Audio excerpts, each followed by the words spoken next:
يغب عنا السنا أو يزد فينا العنا، من لنا إلا كنرجو ربنا. إن يغب عنا السنا أو يزد فينا العنا، من لنا إلا كنرجو ربنا. السلام عليكم ورحمة الله وبركاته. إن الحمد لله تعالى نحمده ونستعين به ونستغفره، ونعوذ بالله من شرور أنفسنا ومن سيئات أعمالنا. من يهده الله تعالى فلا مضل له، ومن يضلل فلن تجد له وليا مرشدا. وأشهد أن لا إله إلا الله وحده لا شريك له، وأشهد أن محمدا عبده ورسوله وصفيه من خلقه وخليله. بلغ الرسالة وأدى الأمانة ونصح الأمة إلى أن كشف الله به الغمة، وجاهد في الله حق جهاده. نؤمن ونشهد بذلك، فصلوات ربي وسلامه عليه وعلى إخوانه النبيين وأزواجه أمهات المؤمنين وآل بيته الطاهرين وأصحابه الغر الميامين، ومن اقتفى الآثار واستنى بالسنة واستمسك بالهدى إلى يوم الفصل والقضاء. ثم أما بعد، أولا أحمد الله تبارك وتعالى وأشكره على أن هيأ هذا اللقاء، فإن القلوب التي تحب ربها تشتاق إلى الحديث عنه سبحانه وتعالى. فلا شك أنها من نعم الله عز وجل أننا جلسنا في هذا المقام نذكر ربنا، نتلو آيات ربنا تبارك وتعالى، فهذا فضل عظيم نحمد الله ونشكره. وأيضا نشكر الإخوة الذين ساهموا في تهيئ هذا اللقاء، فلهم الشكر يعني الموصول. Donc on remercie en guise d'introduction Allah Azza wa Jal de nous avoir permis de nous réunir en cette occasion dans sa demeure pour évoquer son nom, car sans aucun doute il y a en cela un bienfait énorme. On remercie ceux qui ont contribué à cette rencontre, les responsables de la mosquée, les responsables du comité de jeunes, Jazakumullahu khayran, pour cette invitation et pour cette occasion, car sans aucun doute les cœurs qui aiment leur Créateur subhanahu wa ta'ala sont des cœurs qui aiment parler de lui, et ceux qui aiment parler de lui aiment ceux qui lui donnent ou qui leur donnent l'occasion de pouvoir se rencontrer autour de Al-Kitab, les versets d'Allah Azza wa Jal, de la tradition de son prophète alayhi afdalus salat wa azka taslim. Il est également très très difficile de prendre la parole après ce que nous venons d'entendre. Fala shak que le rappel tel qu'il a été cité par le Cheikh Hafidahullah Ta'ala, le choix des versets et la lecture, comme vous avez pu l'entendre, sans aucun doute il est très très difficile de prendre la parole après cela. Voilà que malgré tout, après ce long voyage qui a été relaté et cité par ces versets du Coran al-Karim, nous allons, Inch'Allah Ta'ala, malgré tout, essayer de revenir à travers ce discours et pour, Inch'Allah Ta'ala, se replonger à nouveau en fin de discours sur les quelques versets qui ont été précédemment cités. Alors, ayyuha al-ikhwa, il est difficile également de choisir le sujet à traiter. Parce que vous savez nous avons une religion qui est complète. Jusqu'au moindre et infime détail, tout est précis, limpide, écrit noir sur blanc. Rien n'est omis. Et ça, par un bienfait divin, Allah Azza wa Jal nous dit et révèle à son prophète: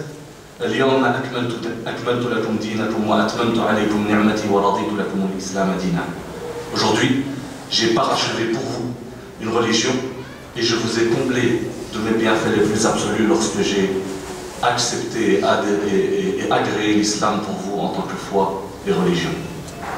Mais il est difficile de choisir le sujet parce que rien n'est à omettre. Jusqu'au moindre petit détail, il n'y a rien qui n'est pas important. Et vous voyez que les petites choses, lorsqu'elles sont mises dans leur contexte, prennent toute la valeur. Et si on prend en guise d'exemple un morceau de tissu, bien un morceau de tissu, ça peut être un torchon tout simplement. mais ça peut être aussi un drapeau. Et lorsque ce morceau de tissu devient un drapeau, bien tout change parce qu'il est symbolique. Il représente mes valeurs, il représente mon état d'esprit, il représente ma référence, il représente ce que je suis. Ainsi en est-il, par exemple, pour le foulard de la sœur. Ce n'est pas un morceau de tissu. C'est une relation avec Allah Azza wa Jalla. C'est un mode de vie, c'est une adhérence, c'est une foi, c'est un morceau de tissu à la base, mais une fois qu'il est placé sur cette tête avec cette relation avec Allah Azza wa Jalla, ça devient une des clés du paradis. Il n'y a rien à omettre, jusqu'au moindre petit détail, tout est important. Tout est important parce qu'il nous lie avec Allah Azza wa Jalla. Mais malgré tout, malgré cela, sans aucun doute, il y a des lignes conductrices. Il y a des choses qui sont à l'origine, qui sont en tant que socle de l'islam que nous avons à construire. Et c'est pour ça qu'aujourd'hui, je vais vous demander de me prêter une attention particulière. Parce que, Inch'Allah, nous allons nous plonger dans le cœur d'une problématique qui est intense. Nous allons revenir sur ce qu'on appelle un principe religieux. Et Inch'Allah, je vous demande vraiment de me prêter votre attention parce que dès à présent, on va de manière indirecte se plonger dans le Coran al-Karim. Mais pour pouvoir réellement profiter des enseignements que le Coran al-Karim a à nous offrir, il va falloir avant cela introduire des principes élémentaires et énormes, un état d'esprit dans son entièreté à travers lequel on va pouvoir profiter réellement du Coran al-Karim. Vous savez que notre communauté, Wallahi al-Hamd, wal-Minna, est une communauté qui, en réalité, connaît déjà pas mal de choses. Le Coran al-Karim est récité. Les hadiths du prophète, on les a entendus. Chacun à son niveau. Par contre, lorsqu'on analyse nos vies, on trouve une certaine absence de ce qu'on connaît déjà. C'est-à-dire que notre rapport avec le religieux, ce n'est pas juste un rapport de connaissances théoriques. Il y a quelque chose de plus profond.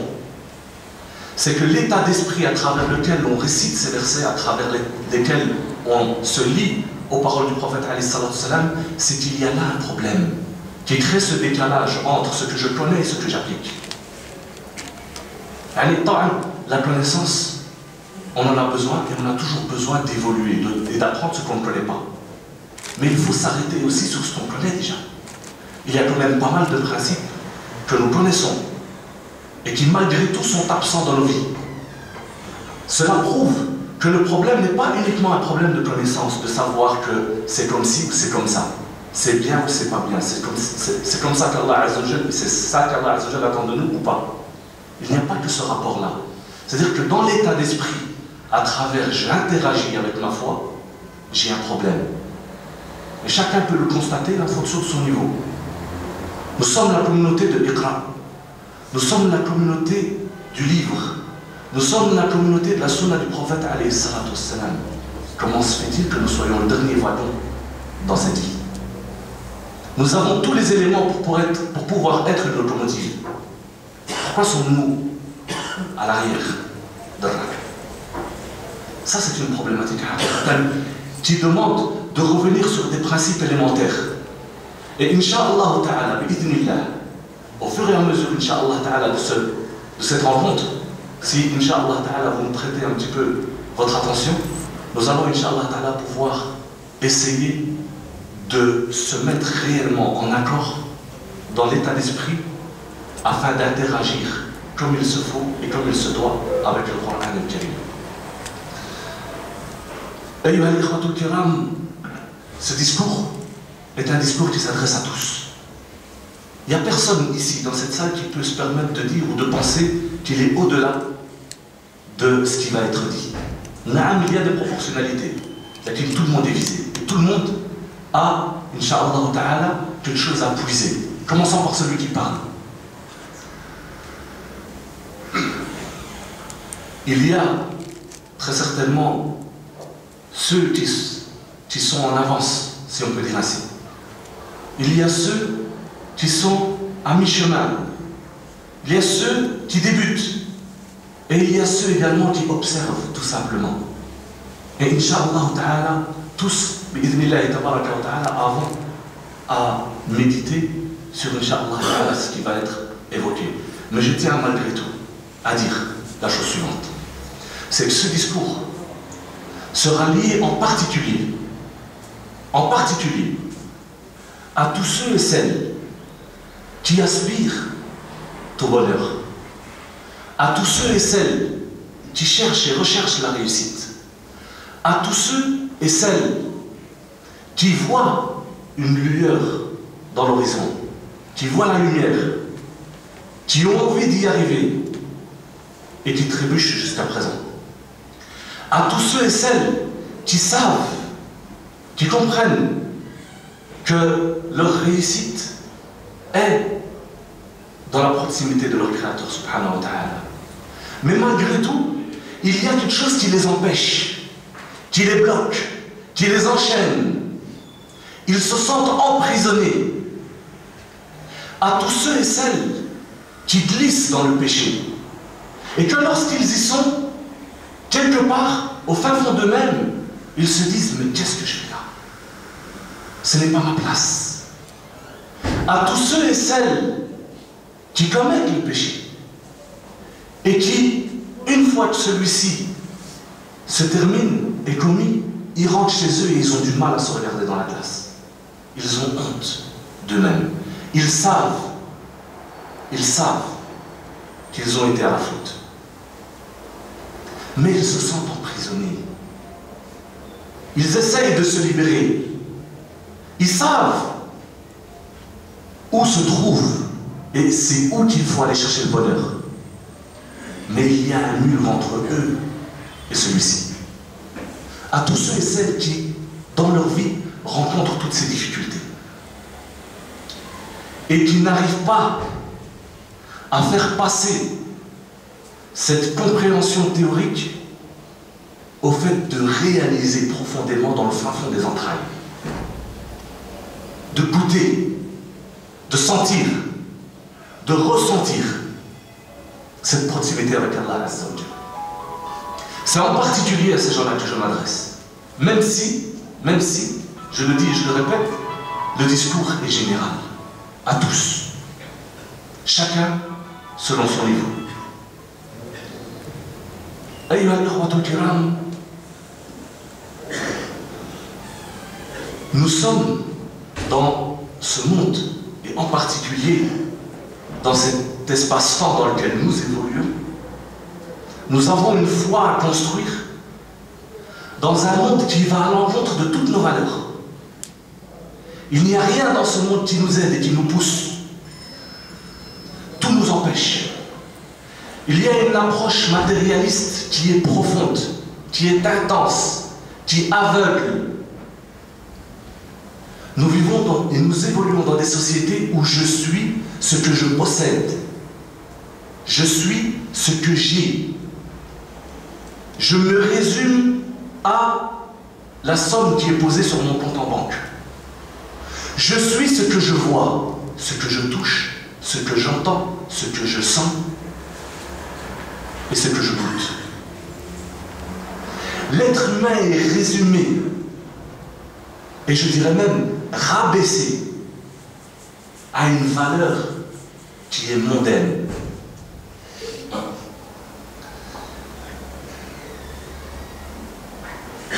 Il se limite à ses sens. Il se limite à ce qu'il touche, ce qu'il perçoit, ce qu'il sent, ce qu'il comprend, uniquement. Et là, la problématique devient beaucoup plus profonde. Et c'est ce qui nous empêche d'évoluer et de se libérer. C'est que nous sommes emprisonnés. Et on s'y sent mal. Pourquoi? Parce que ça ne correspond pas à ce que nous sommes réellement. Et nous allons commencer, Inch'Allah Ta'ala, un voyage jusqu'au fait de revenir aux versets qui ont été précédemment cités. Mais ce voyage commence par où? Par ce que je suis, par moi-même. Pour pouvoir comprendre la manière à travers laquelle je vais pouvoir me libérer, il faut d'abord que je comprenne réellement qui je suis. Et que je comprenne et que je réalise réellement le monde dans lequel j'évolue. J'ai besoin d'avoir un regard interne et ensuite un regard externe. Et puis, Inch'Allah Ta'ala, l'horizon, je la connais, je la sais. Walillah alhamd, en tant que croyant, en tant que musulman, nous savons le bonheur, c'est où qu'il faut aller le chercher. La discussion, et là où le problème se pose, c'est de pouvoir gérer tous ces empêchements qui me ferment la porte à ce que pourtant je sais et je connais. Enfin, on commence par nous-mêmes. Et la première chose que notre Créateur subhanahu wa ta'ala nous enseigne, c'est que Allah azza wa jal sawwah wa nafakha fihi min ruhi. Yani l'être humain a été façonné de terre et d'argile. Et ensuite Allah azza wa jal a insufflé dans cette matière une ruh, une âme. C'est-à-dire que moi, en tant qu'être humain, je suis composé de deux aspects. Deux aspects. Un corps charnel, matériel, quelque chose qui a été créé de terre et d'argile. Et ensuite, il y a une ruh qui a été insufflée dans ce corps.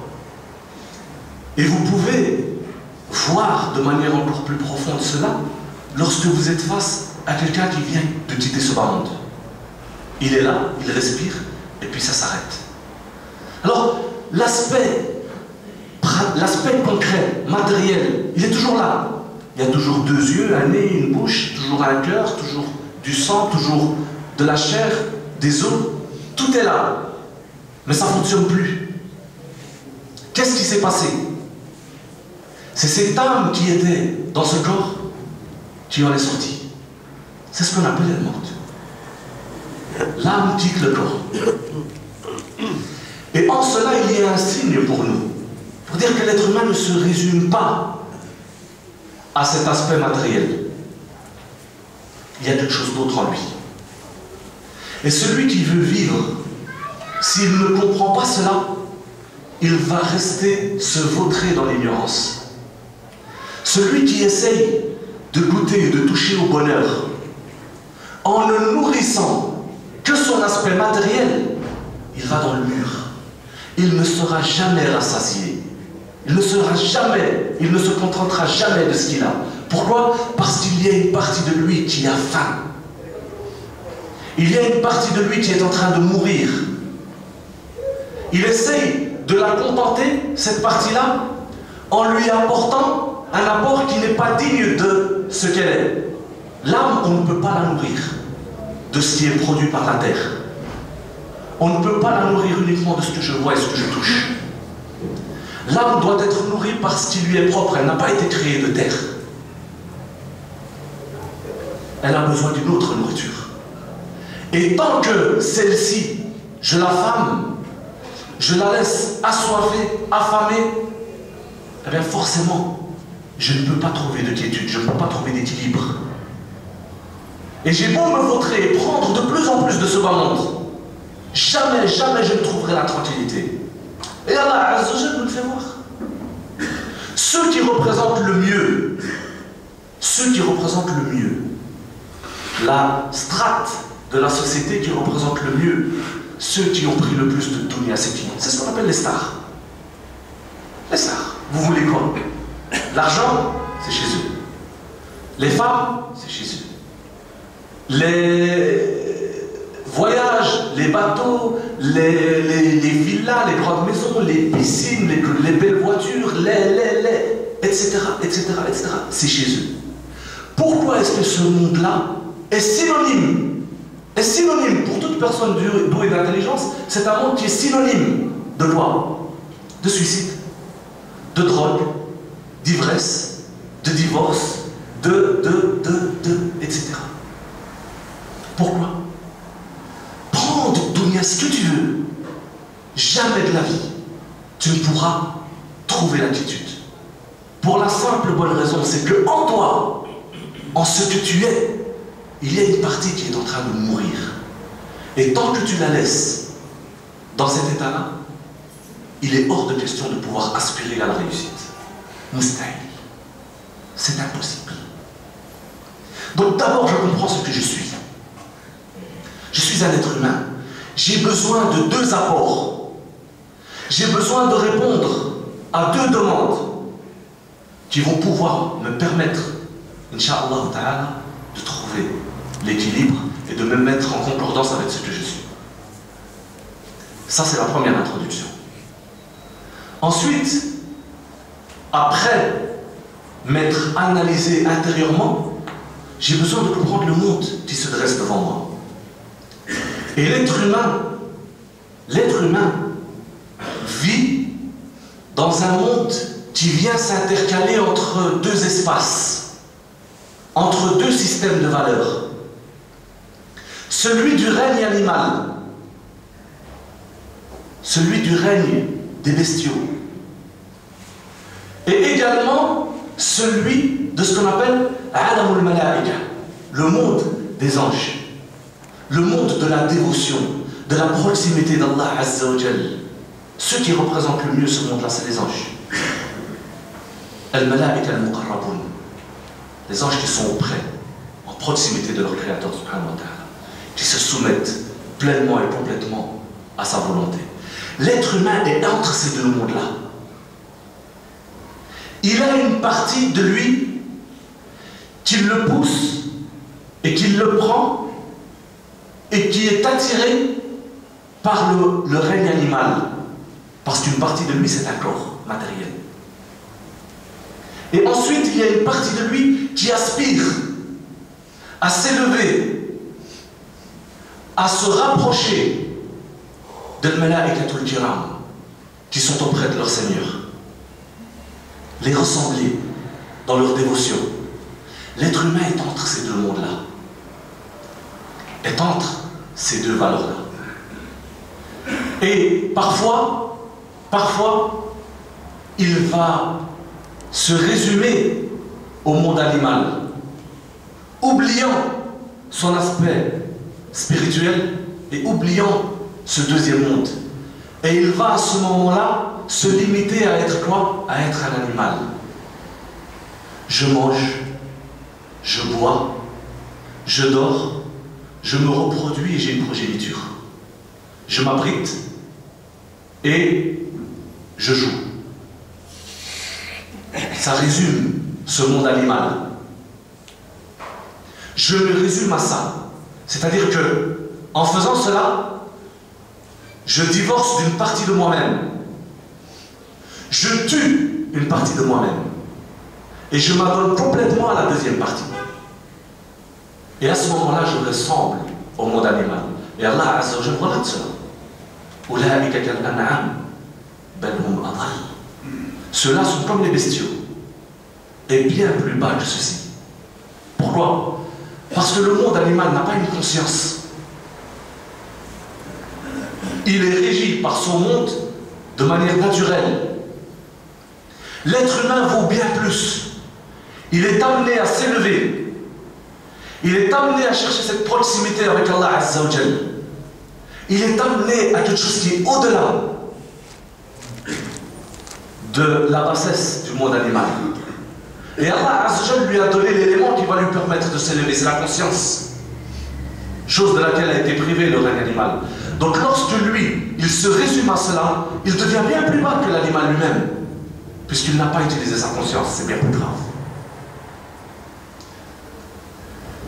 Et ici, on voit que les gens, la communauté, l'être humain, va se diviser en trois groupes. Et là, je suis dans un niveau général, au-delà uniquement du croyant, du musulman.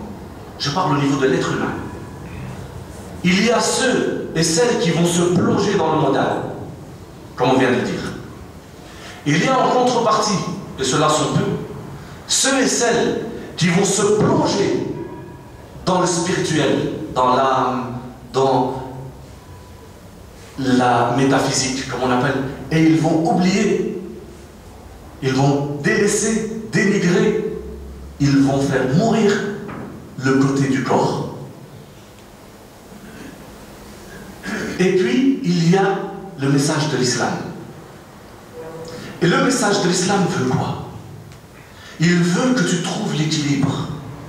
Toi qui es amené à retourner vers ton Créateur, subhanahu wa ta'ala, tu as besoin de trouver l'équilibre.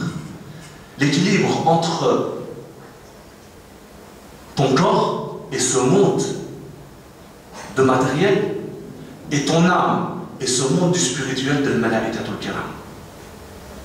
Et Allah Azza wa Jal, dans un verset,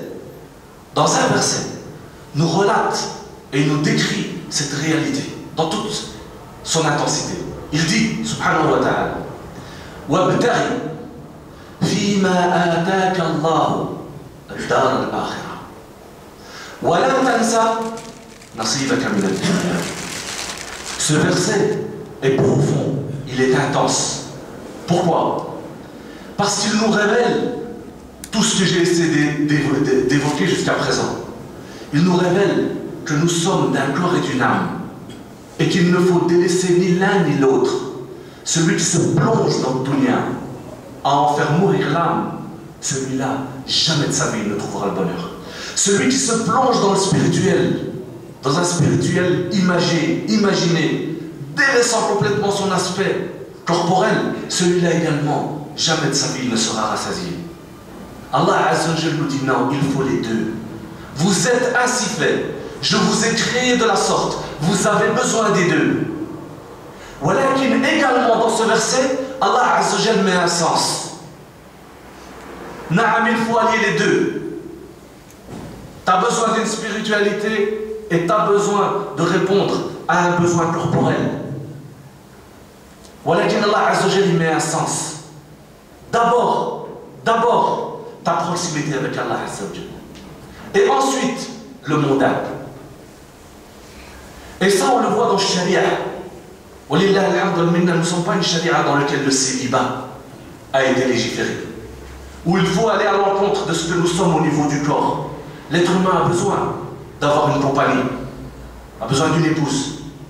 Allah Azza wa Jalla ne nous a pas légiféré quelque chose qui va à l'inverse de cette demande-là du corps. Manger, boire, etc., répondre à ces choses-là. Là, Allah Azza wa Jalla nous a donné une sharia qui correspond à cela. Mais évidemment, il met un sens. Le spirituel, c'est la première étape. C'est le plus important. Et ensuite, il y a ce bas monde. Tu as besoin des deux. Ça, c'est l'enseignement d'Allah Azza wa Jalla par rapport à cet élément principal qui font de nous ce que nous sommes des hommes. Si on ne comprend pas cela, on ne peut pas aborder sharia, on ne peut pas aborder la vie à juste titre. On ne peut pas aborder la vie à juste titre. Celui qui veut le bonheur doit d'abord comprendre ce qu'est la vie. Et la vie, Inch'Allah Ta'ala, toute cette introduction, c'est pour Inch'Allah Ta'ala pouvoir comprendre justement ce qui va être évoqué à partir de cet instant. C'est que si je veux le bonheur, la première condition, c'est que je sois vivant. Vivant. Réellement vivant. Alors, vivant et mort sont des conceptions que nous connaissons tous. Et Allah Azza wa Jalla dans le Coran al-Karim et le prophète alayhi salatu wassalam dans sa sunna nous enseigne ce qu'est la vie. Et elle nous enseigne deux vies. Il y a deux vies. Et de facto, deux morts. Le rapport entre la vie et la mort sont doubles dans les textes de Coran et de Sunna. Il y a la vie que nous concevons tous. Quelqu'un qui est là, qui marche, qui joue, qui parle, qui dort, c'est quelqu'un de vivant. Et lorsque le cœur arrête de battre, et qu'on le place dans sa tombe, c'est quelqu'un de mort. Alors ça, c'est l'aspect le plus matérialiste à travers lequel on comprend la vie et la mort. Et il est enseigné par le Coran al-Karim et par le Sunna du prophète alayhi salam, mais comme vous le savez, c'est une conception que tout être humain comprend et conçoit tout de suite. Allah Azza wa Jalla dit Innaka mayyitun wa innahum lamayyitun. Certes, tu vas quitter ce bas monde, tu seras parmi les morts. Il parle avec son prophète, Allah Azza wa Jalla, il dit à son prophète, certes tu seras parmi les morts. Et si il en est ainsi pour toi, tu es l'être humain qui est le plus proche de moi, qui est le plus élevé en rang, si toi-même tu vas goûter à la mort, également les autres. Tu veux dire des autres. Tout être humain est amené à mourir. Ici, ce verset parle de quelle mort? De la mort que tout être humain comprend.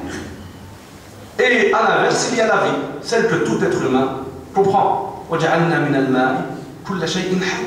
Et on a fait de l'eau une source pour toutes sortes de vie. Allah Azza wa Jalla dit. De quelle vie il parle ici? Il parle de la vie que nous concevons tous. Le premier rapport qui est clair et limpide. Mais il y a une autre vie. Il y a une autre vie. Dans le Coran al-Karim et dans le Sunna du prophète alayhi salatu wassalam.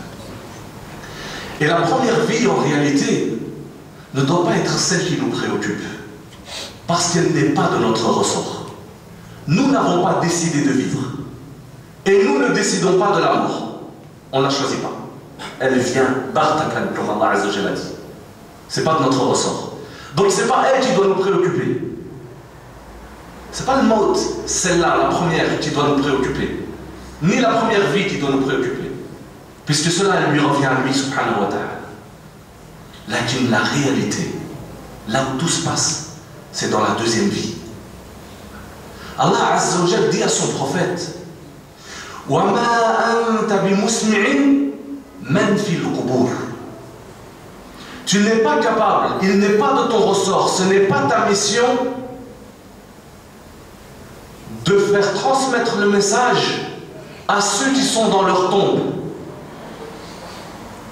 Ta mission n'est pas de transmettre le message à ceux et celles qui sont dans leur tombe. Ne comprenez jamais et n'imaginez pas un seul instant que ce verset voudrait dire que Allah Azza wa Jalla dit à son prophète qu'il n'a pas été envoyé au cimetière du monde matériel que nous connaissons. Là.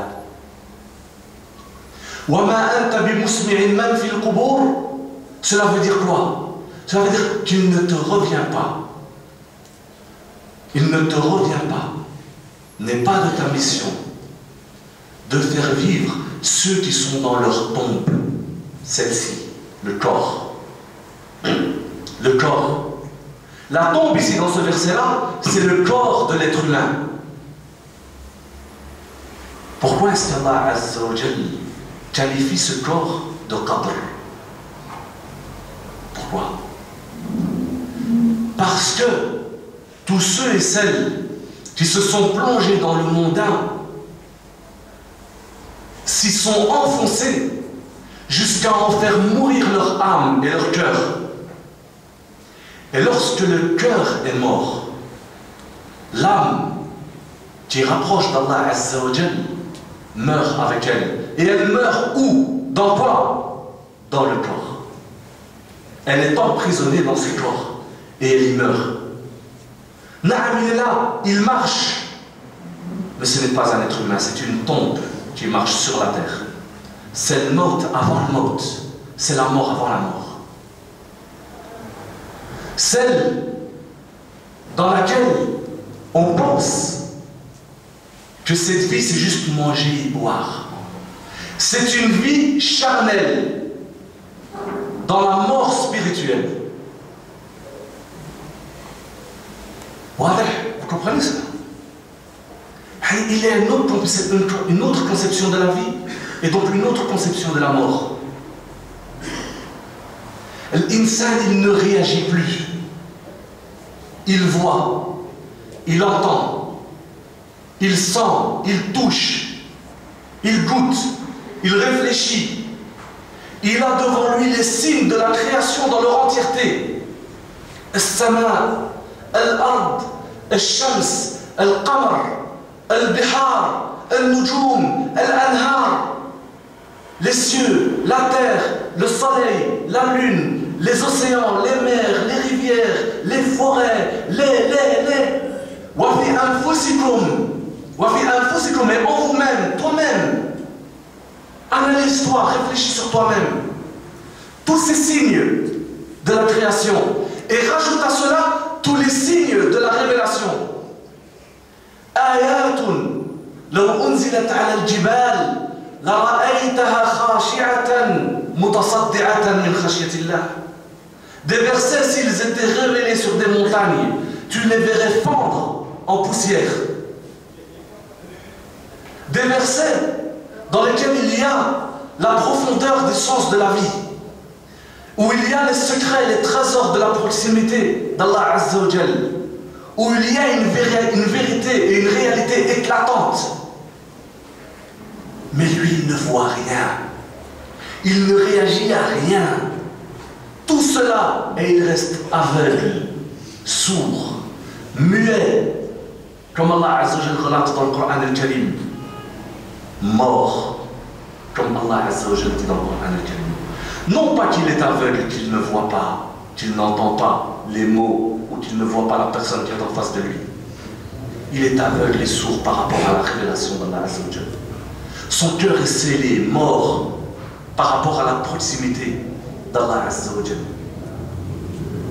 Pourquoi? Parce que la conception de sa vie, il est passé à côté. Il ne réagit pas en fonction de ce qu'il est réellement. Et au moment de la puberté, au moment de la puberté, où Allah Azza wa Jal rend l'être humain responsable de ce qu'il est, c'est là qu'en réalité tout commence. C'est là qu'en réalité tout se passe. Et c'est là que nous allons comprendre ce qu'est le dunya. Le dunya, c'est quoi? C'est le moment où tu arrives à l'âge de la puberté et que se dresse devant toi ton corps et ton âme. Se dresse devant toi, d'une part, le shaitan. Se dresse devant toi le dunya, ce bas monde, avec sa beauté, avec ses tentations, avec ses plaisirs, avec ses pulsions. Se dresse devant toi tous ceux et celles qui vont essayer de te faire croire que tu te limites au matériel, au concret. Se dresse devant toi toutes les tentations qui vont te dévier de ce que tu es réellement. Au moment de la puberté également, en contrepartie, il y a d'autres éléments qui vont intervenir. Il y a la sunna du prophète alayhi salatu wassalam. Il y a l'appel de l'intérieur de l'âme. Il y a cette âme qui va te réprimander. Et je rappelle que je disais que ce discours est particulier à tous ceux et celles qui se sentent enchaînés. Parce qu'en réalité, ils sont vraiment enchaînés. Ils sont enchaînés par quoi? Par tous ces éléments qui nous dévient. Et ils se sentent mal, pourquoi? Parce qu'il y a en eux cette fitra. Il y a ce rappel qui les pousse d'un autre côté. Et l'être humain va être toute sa vie dans cette guerre, une guerre civile, interne, entre ce qui le pousse à dunya et ce qui le pousse vers l'akhirah. Et toute sa vie, à chaque instant, il va devoir se prouver. Figure-t-il parmi les vivants ou figure-t-il parmi les morts? Toute sa vie, il va devoir œuvrer pour pouvoir s'élever vers le malaikatul kiram, chercher la proximité de leur créateur subhanahu wa ta'ala, ou alors dévier vers l'errance et l'oubli et se résumer à la chair. C'est là que commence la bataille. Et vous allez voir que les gens dans cette bataille-là vont se diviser en 3 catégories. Il y aura ceux qui sont vivants, ceux qui vont vivre, ceux qui vont goûter à dunya, qui vont la regarder dans les yeux, qui vont regarder sa beauté, qui vont regarder ses tentations, qui vont regarder dunya wa ma fiha, et qui vont lui dire, je te divorce. Je te divorce par 3 fois. Entre toi et moi, c'est fini. Et qui vont s'élever et vivre réellement ce passage sur terre. Ensuite, il y a ceux qui seront des corps dans lesquels il y a une âme qui est enterrée. Amwat, ghayru ahya, mort et certainement pas des vivants. Dans la conception réelle de la vie et de la mort, celle qui compte et celle qui importe. Et ensuite, il y aura la 3e catégorie, celle qui va être entre les deux. Pendant un moment, il respire, il vit, et pendant un moment, il meurt. Et puis durant un autre instant, il respire, et durant un autre moment, il meurt. Et ça, c'est ce qu'on appelle dans le Sharia al-Islamiyya les cœurs malades. Il y a des cœurs vivants, il y a des cœurs morts, et puis il y a des cœurs malades. Et ce travail, dans ce bas monde, va être quoi? Va être amené à naître une seconde fois. Celui qui est mort, au niveau de sa spiritualité, a besoin de naître réellement. Non pas de sortir de l'obscurité du ventre de sa mère, mais de sortir de l'obscurité de dunya, de sortir de l'obscurité de ce qui déplaît à Allah Azza wa Jal, de ce qui l'éloigne de son Créateur, et d'aller vers la lumière et vers la vie, la réelle vie, celle de la proximité d'Allah Azza wa Jal, de s'élever vers lui subhanahu wa ta'ala. Donc s'il est mort, il a besoin de naître. Et s'il est malade, il a besoin de se soigner. Et s'il est vivant, complètement vivant, eh bien il doit craindre de ne pas mourir après cette vie. Parce que tant que tu es sur terre, c'est jamais gagné. Et c'est en fonction de ton dernier soupir que tu passes de là à là. Et c'est pour ça que, en introduction, je disais que ce discours, il n'y a personne qui peut prétendre que cela ne le concerne pas. Al-Hayat, pour pouvoir parler de bonheur, il faut au préalable parler de vie d'abord. Pour pouvoir parler de succès, il faut d'abord être vivant. Pour pouvoir parler de réussite, il faut d'abord être vivant. Et lorsqu'on est malade, et en général, ça c'est le cas, c'est notre cas, qu'Allah Azza wa Jal fasse que nous puissions réellement être parmi les vivants. Mais tant qu'on est malade, ce qui est notre cas très souvent, parce que nous sommes submergés, inondés par dunya. Elle nous a rongés, elle nous a mangés, elle nous a enterrés. On a besoin de se libérer, on a besoin de trouver ces instants durant lesquels on va pouvoir respirer et passer à la vie réellement. On a besoin de nous soigner. Alors, le problème, encore une fois, c'est que même lorsque on parle de cœur malade, étant donné que nous sommes plongés dans ce monde matérialiste qui nous tue, cette conception de la maladie, on n'arrive pas réellement à la comprendre.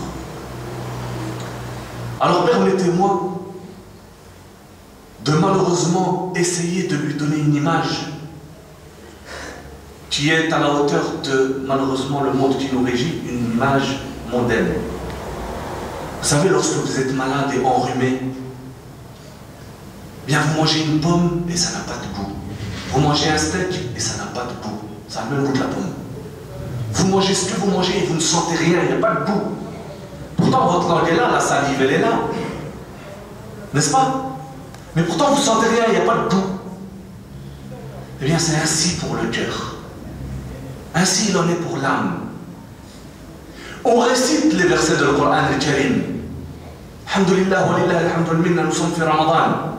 Pendant le Tarawih, de l'Fatiha jusqu'à le Nas. On ne sent rien. On ne goûte à rien. On ne réagit pas.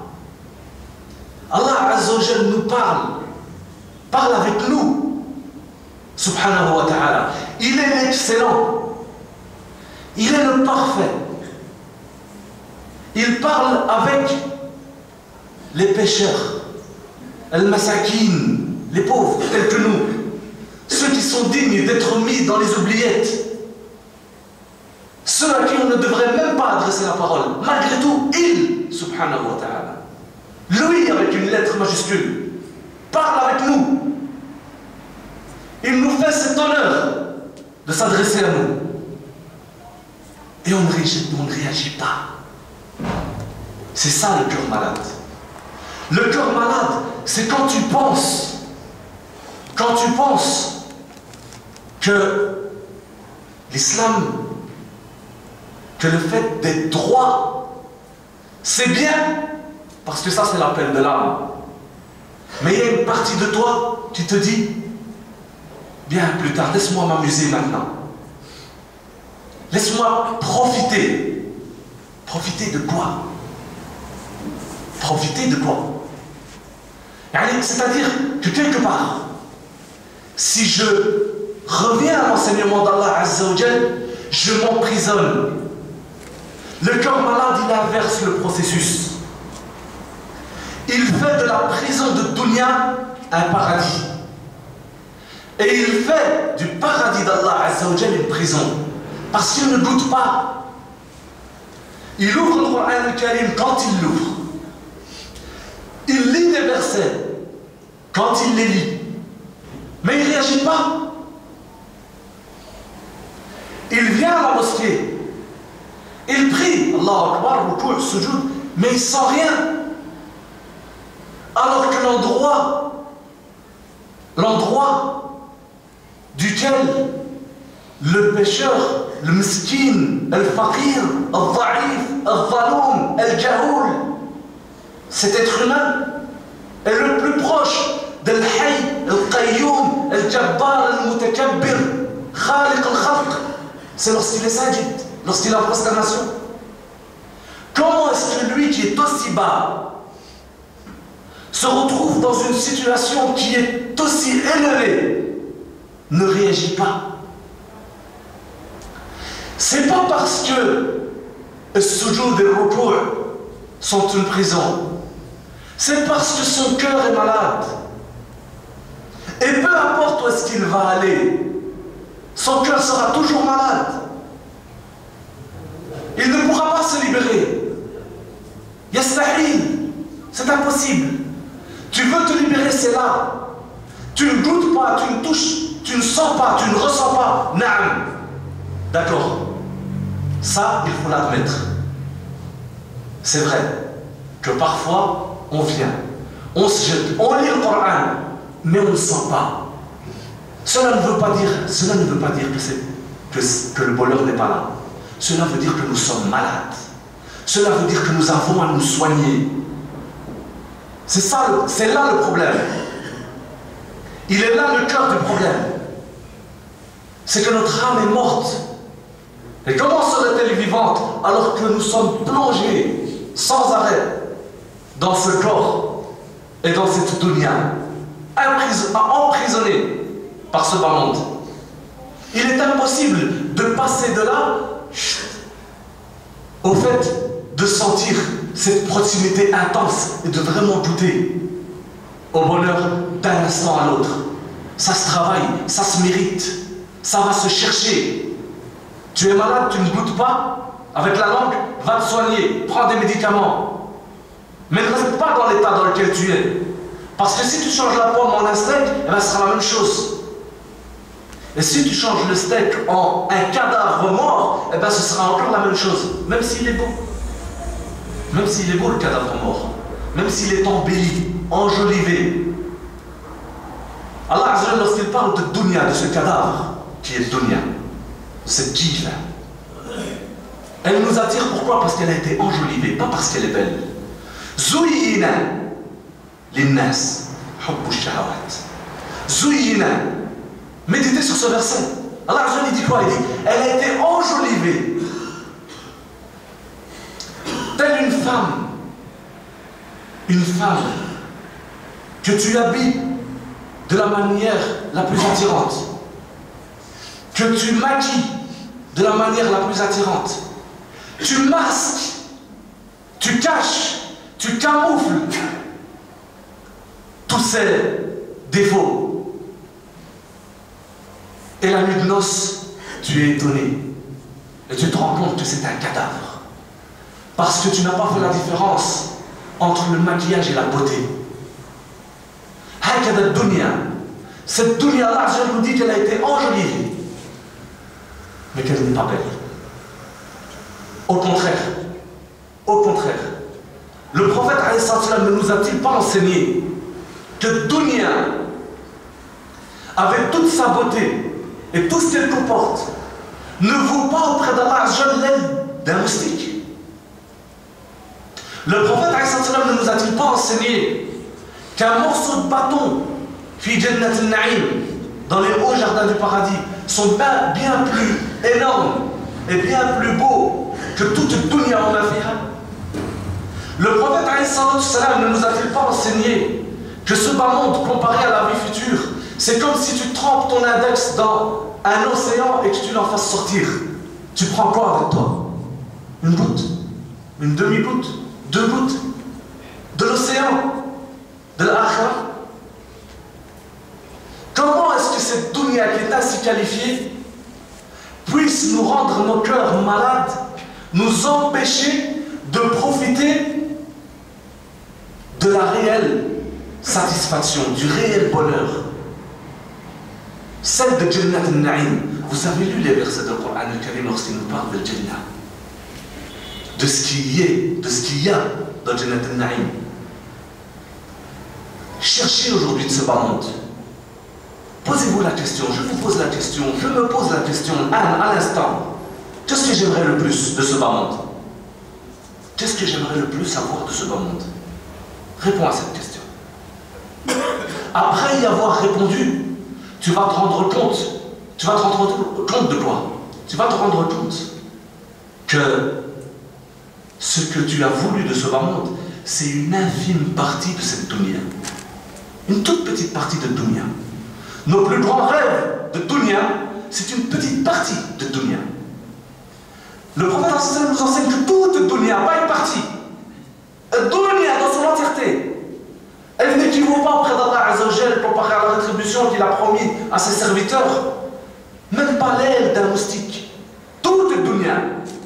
Nous, le rêve, ce qui nous délie du bonheur suprême et ultime,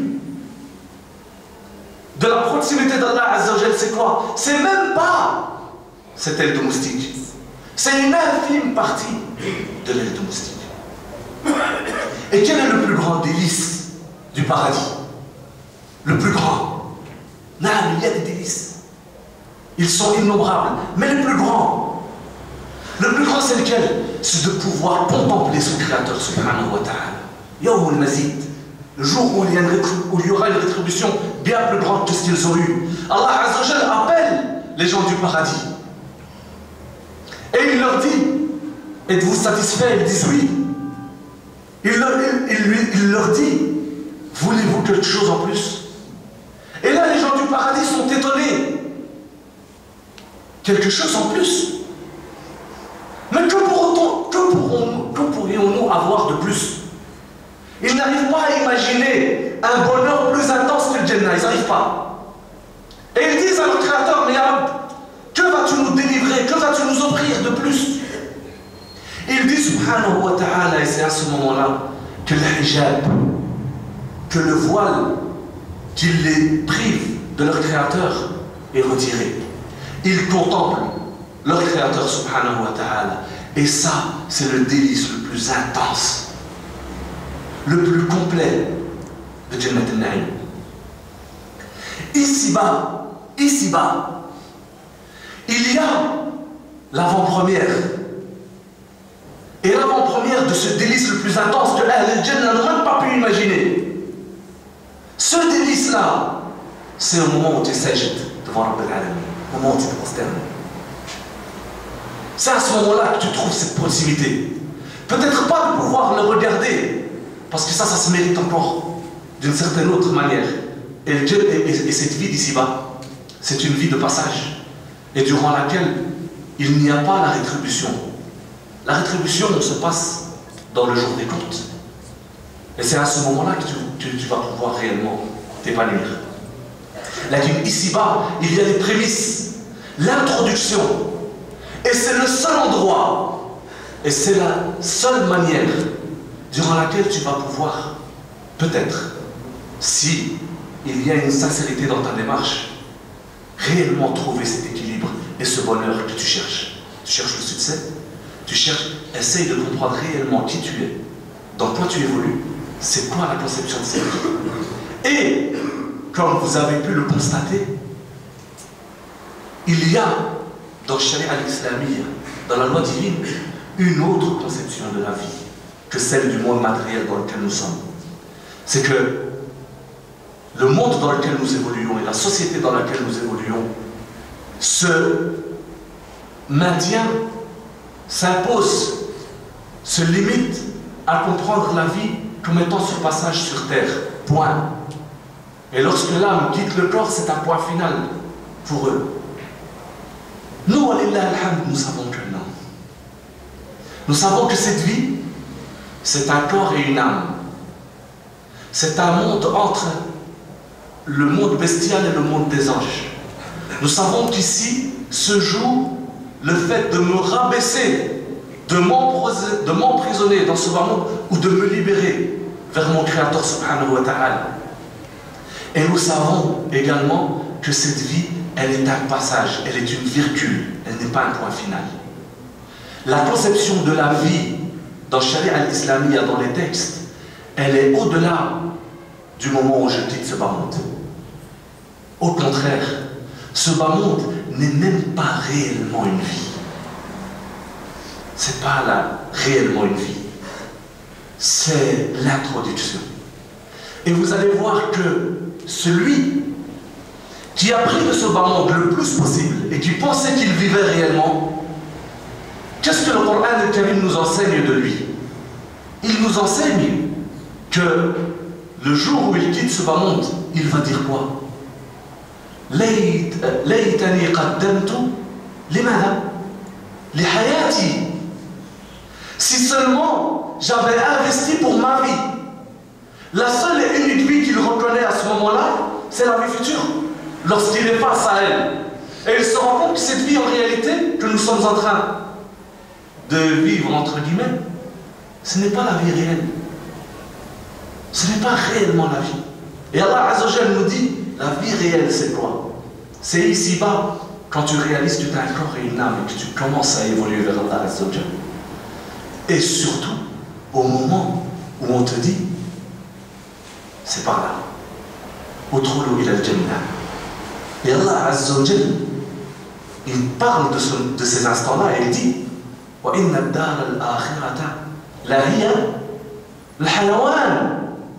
La réelle vie, c'est là-bas. Celui qui prend de ce bas monde ce qu'il peut prendre et qui en est privé là-bas, comment pourrions-nous appeler ça un vivant? Le prophète alayhi salatu salam nous enseigne que le jour du jugement, Allah subhanahu wa ta'ala prendra celui et celle qui a pris de ce bas monde le plus, qui a joui de tout ce qu'on peut jouir dans ce bas monde, de tous les plaisirs, il a assouvi toutes ses passions et toutes ses pulsions. Il était, entre guillemets, ni maître, ni Dieu. Je fais ce que je veux. Et il a fait ce qu'il voulait. Et il n'a pas été empêché par les moyens. Parce que ça, c'est bien plus grave. Ceux qui veulent faire ce qu'ils aimeraient faire, mais ils en sont privés parce qu'ils n'en ont pas les moyens. Non, celui-là, il a eu les moyens. ni maître, ni Dieu, je fais ce que je veux et j'en ai les moyens. Et il l'a fait. Le prophète nous enseigne que celui-là, Allah Azza wa Jalla le prendra yawm al-qiyamah, le fera, l'introduira une fraction de seconde, un plongeon en enfer et l'en fera sortir. Et il lui dira: as-tu goûté une fois quelque part un jour à un bonheur quelconque? Il dira: la wallah, jamais.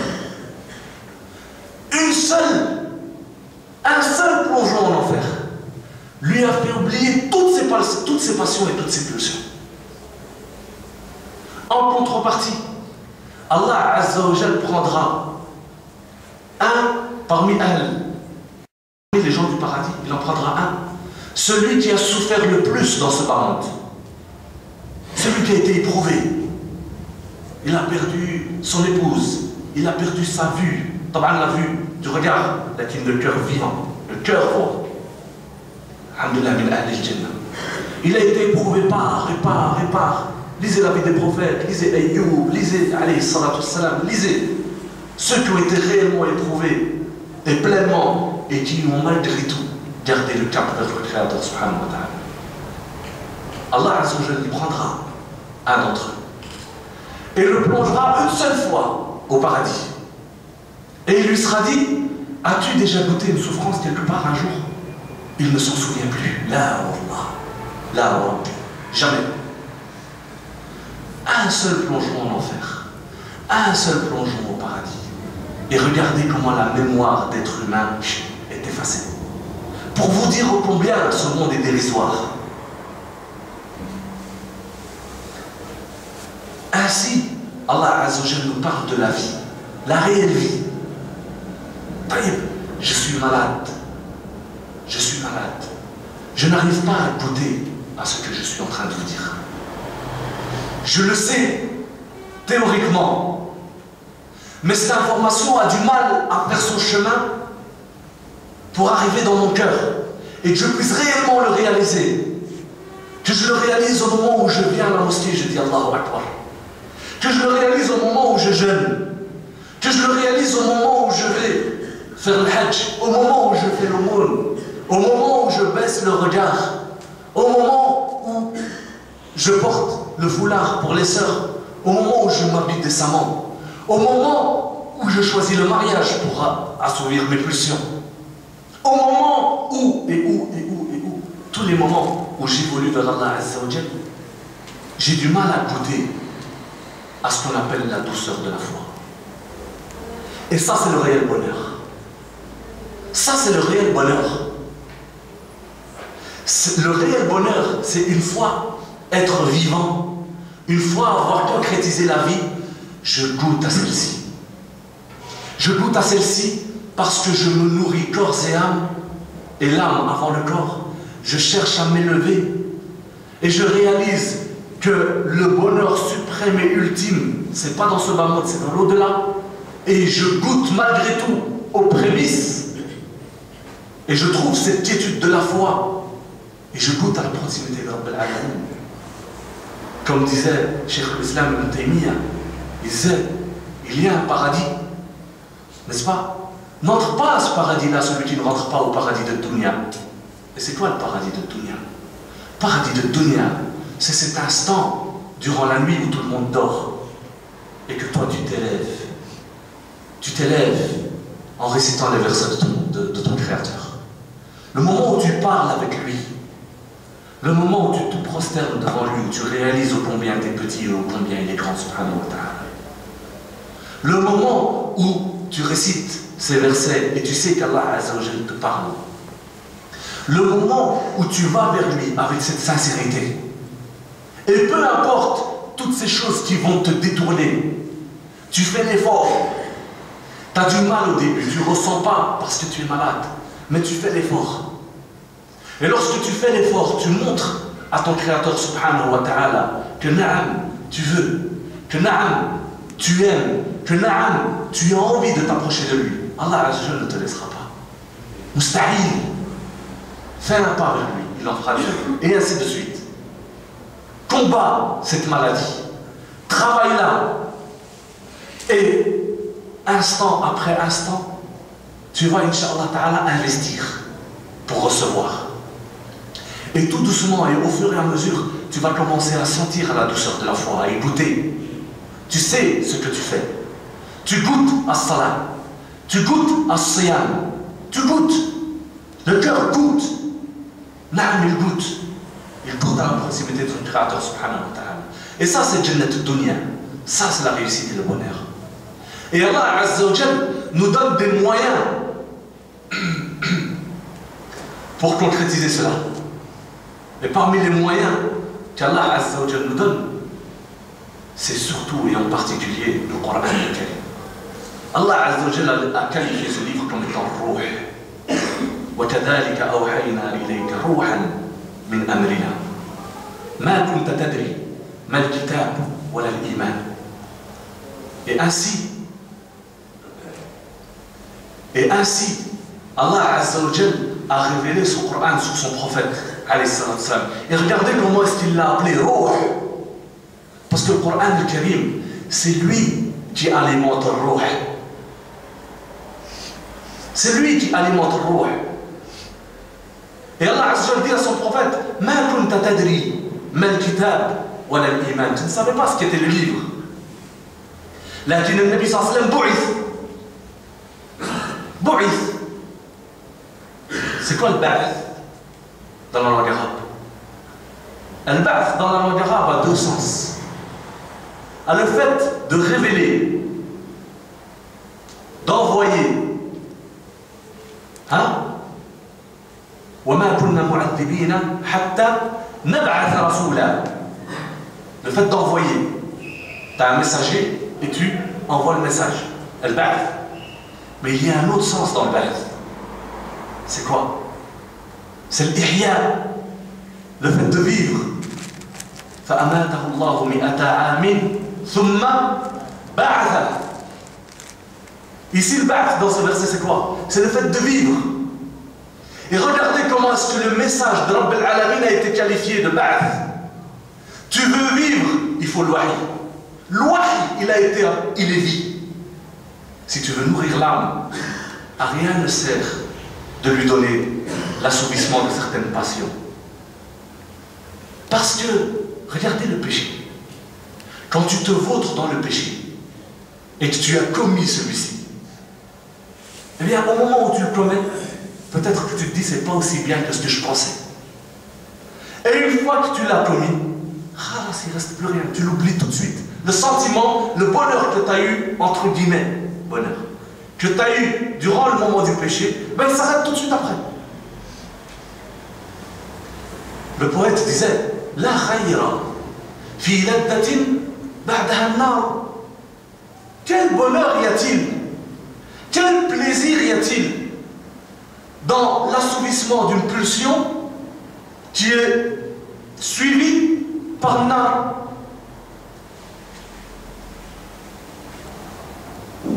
Allah Azza wa Jal nous donne le moyen de vivre. Il y a dans cette révélation, dans ce message d'Allah Azza wa Jal, de son prophète, il y a la source de vie. Tu veux vivre? Mais c'est là que ça se passe. Et cherche ailleurs, tu ne le trouveras jamais. Et si tu y viens et tu n'y goûtes pas, sache que le problème, il n'est pas dans le message. Il est là. Il faut le travailler. Et ça, c'est le message de toute une vie. C'est le travail de toute une vie. Et nous avons, walillahi alhamd, nous avons en nous ce penchant. Nous avons ce qui peut nous permettre d'aller vers lui. Et déjà, c'est notre asl. Ma min mawloud illa wa yuladu ala al-fitra. L'être humain ne naît que dans un état de pureté. Cette fitra va l'amener à retourner vers son Créateur. Donc on a en nous les éléments. Mais ces éléments sont camouflés. Hein? Il y a de la poussière.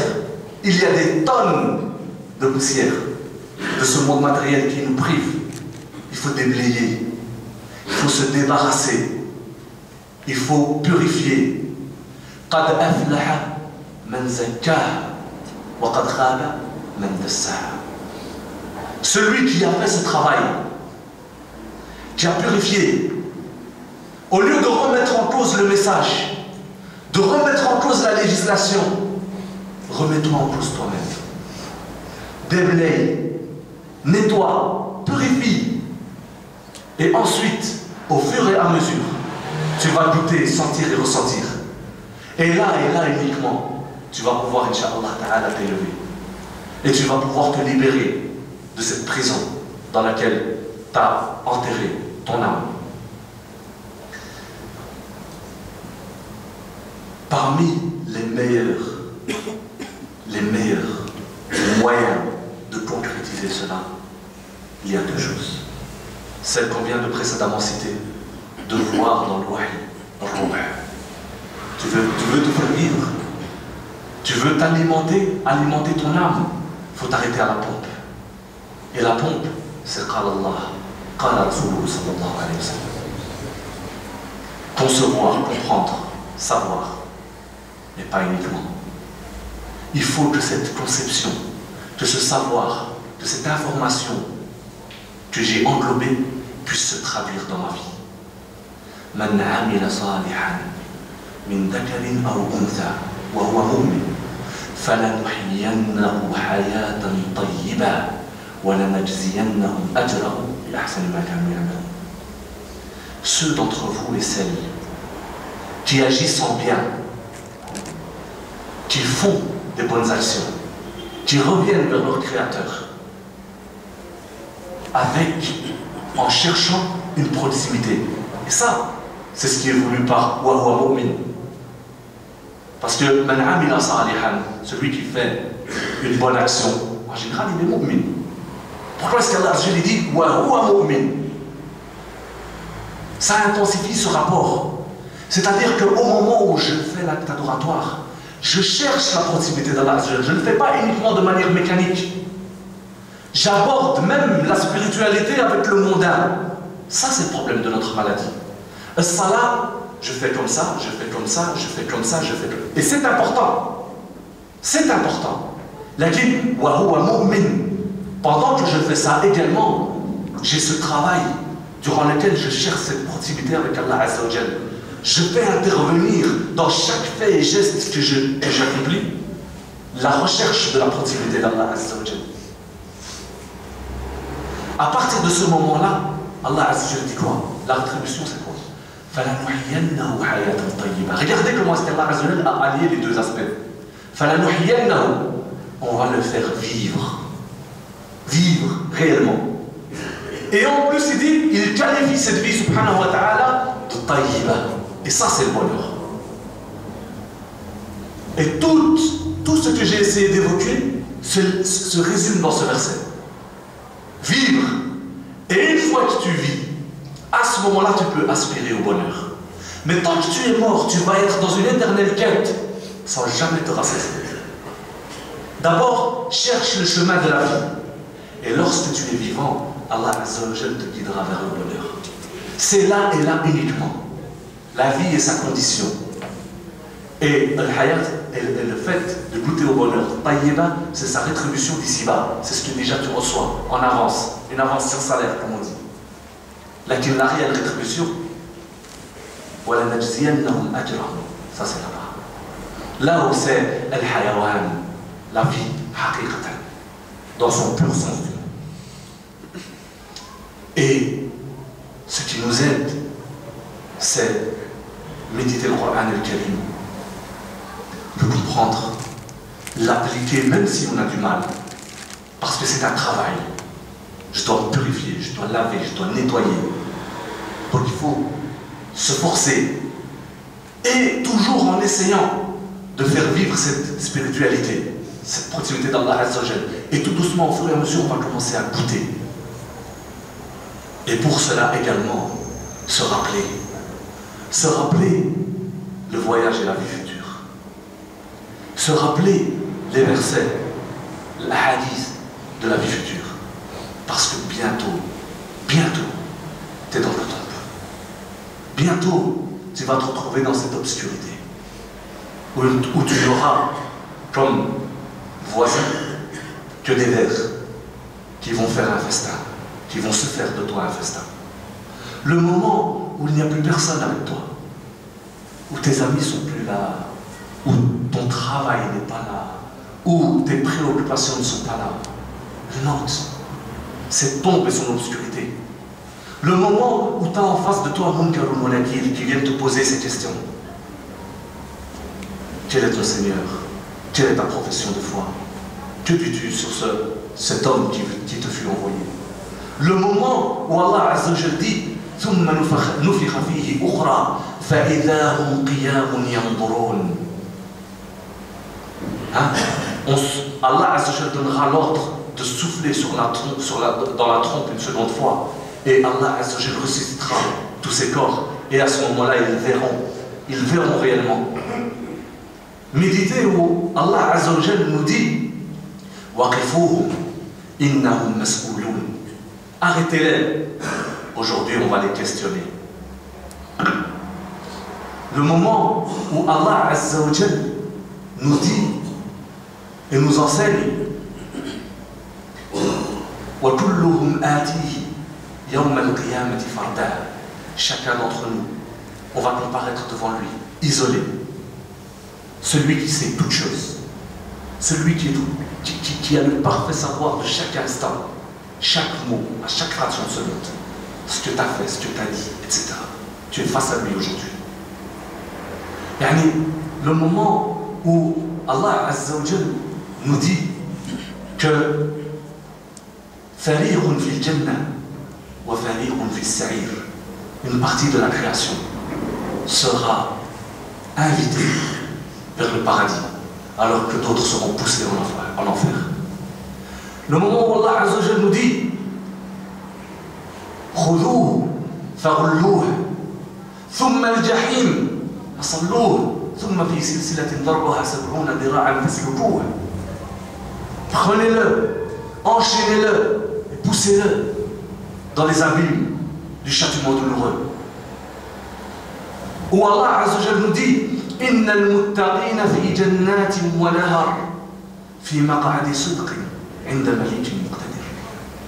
Ceux qui ont été vers leur Créateur, qui ont fait signe de piété, ceux-là seront dans les hauts jardins auprès de qui? Auprès de leur Créateur subhanahu wa ta'ala. Ces versets-là, le fait de ne pas uniquement les lire comme ça, il faut encore les réaliser. Réaliser l'information. Et Allah Azza wa Jalla dit قل إنما أعظكم بواحدة أن تقوموا لله مثنى وفرادى ثم تتفكرون. Allah Azza wa Jalla vous lance ce rappel. Il dit prenez un instant dans vos vies, isolez-vous par deux, tout seul, et médite. Médite. La tombe, c'est pas dans 1000 ans, c'est pas quand tu l'auras décidé, c'est de si peu. Tu ne sais pas, ça peut t'arriver à n'importe quel instant. Médite, pose-toi. As-tu déjà annoncé? On sait que. Mais t'es-tu déjà imaginé? T'es-tu déjà imaginé au moment où on te lave et que tu as envie de te réveiller, tu as envie de parler, au moment où on te lave et tu ne peux plus rien faire, l'ange de la mort vient de te déraciner l'âme de ce corps. As-tu déjà pensé au moment où tu te retrouves tout seul dans cette tombe? L'obscurité, la froideur, dhammatul qabr.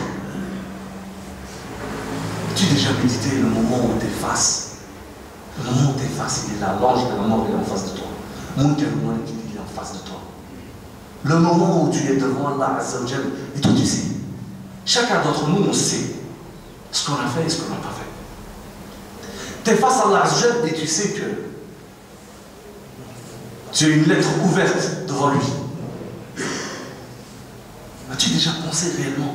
Au plus ces choses-là sont présentes dans notre vie, le fait de nous les rappeler, de les réaliser, de faire passer l'information d'un théorique écrit noir sur blanc dans un livre à une réelle compréhension dans lequel le cœur comprend et réalise. Ça va nous permettre, nous donner la force de faire face à ce bas monde et de ne pas se faire avoir par ses beautés ni par ses épreuves. Parce que les gens se divisent en plusieurs catégories. Il y a celui qui cherche le bonheur dans la foi. Il croit qu'en disant La ilaha illallah Muhammad Rasulullah, c'est fini. Dunya va devenir le Jannah. Ça c'est faux. C'est une fausse conception. Le Dunya c'est Dunya. C'est une terre qu'Allah Azzawajal a qualifiée comme étant une terre d'épreuve. Que tu sois dans la piété ou pas. Et c'est pour ça que c'est une mauvaise relation spirituelle de fait de croire que si je reviens à Allah Azzawajal, je ne vais pas être éprouvé. Je ne vais pas avoir de difficultés. Je ne vais pas être face à ceci ou à cela. Ça, c'est ce qu'Allah Azzawajal a qualifié comme étant ceux qui aboudoun Allah à la harf. S'il reçoit un bienfait, il est là, à la mosquée, etc. Mais à la moindre galère, il se retourne et il se détourne de son Créateur subhanahu wa ta'ala. Celui-là n'a pas compris la spiritualité. Al-hayat al-tayyiba ne veut pas dire que tout va bien se passer pour toi. Ici-bas, non, tu vas avoir des épreuves. Tu vas avoir des difficultés. Mais al-hayat al-tayyiba, c'est quoi? C'est quand tu réalises cette proximité avec ton Créateur. Tu réalises que Allah Azzawajal t'a mis dans un espace dans lequel tu vas être testé, où tu dois prouver ta foi. Il ne suffit pas de mettre un titre. Je suis croyant, je suis mu'min. C'est bien le titre. C'est le premier pas, c'est la première page. Mais il faut écrire un livre derrière tout ça. Il faut le prouver. Tu mets un titre, il faut le prouver. Il faut que le contenu corresponde. Tu vas le prouver dans quoi? Tu vas le prouver par rapport à l'acte adoratoire. Tu vas le prouver quand ça va bien. Quand ça va bien, tu fais quoi? Tu remercies. Tu te montres humble. Alhamdulillah, Allah Azzawajal t'a ouvert les portes de dunya, tu remercies. Tu utilises ce bienfait qu'Allah Azzawajal t'a offert, t'a donné, et tu le partages avec les masakin, avec ceux qui n'ont pas. Tu l'utilises fil khayr. Ça, c'est face aux beautés, parce qu'il y a des gens qui s'éloignent quand ils reçoivent dunya. Ils sont préoccupés, ça y est. Il était miskin, il était à la mosquée, et puis dunya futihat amamahu, et il s'enfuit d'Allah Azzawajal, comme si c'était sa rétribution. Faux. Faux. Le khayr wa shar, c'est une épreuve. Et également, face à la difficulté. Face à la difficulté, il y en a qui se retournent. Là, cette terre d'épreuve, elle est ainsi faite. Al-hayat al-tayyiba, c'est quoi? C'est au moment où tu reçois le bienfait. Le moment où tu reçois le bienfait. Tu sais d'où il te vient. Lorsqu'Allah Azzawajal t'accorde le fait de venir là, notre Julus, ici. Regardez juste à côté. Il y a des gens qui se préparent une place en enfer. Et Allah Azzawajal nous a choisi, nous a offert ce bienfait de pouvoir être assis ici. De pouvoir parler de lui. De pouvoir préparer notre place dans la vie future. C'est un bienfait. Et c'est le bienfait. Ça se remercie. Ça se remercie, ça. On le réalise d'abord. On le comprend. Puis on le remercie. Lorsqu'Allah Azzawajal nous ouvre de ce bas monde, alhamdulillah, au niveau de l'argent, au niveau de la santé, au niveau de... On remercie. Parce qu'on sait d'où ça nous provient. Et on ne remet pas ce bienfait sur la chose en elle-même, comme si ça ne venait pas d'Allah Azzawajal et on se plonge et plus on l'utilise dans le haram. Là, on remercie et on l'utilise dans le khayr. Et face à l'épreuve, également, l'hayat al-tayyiba, c'est quoi? C'est que ce niveau de spiritualité va me faire et va me donner la force de surmonter l'épreuve.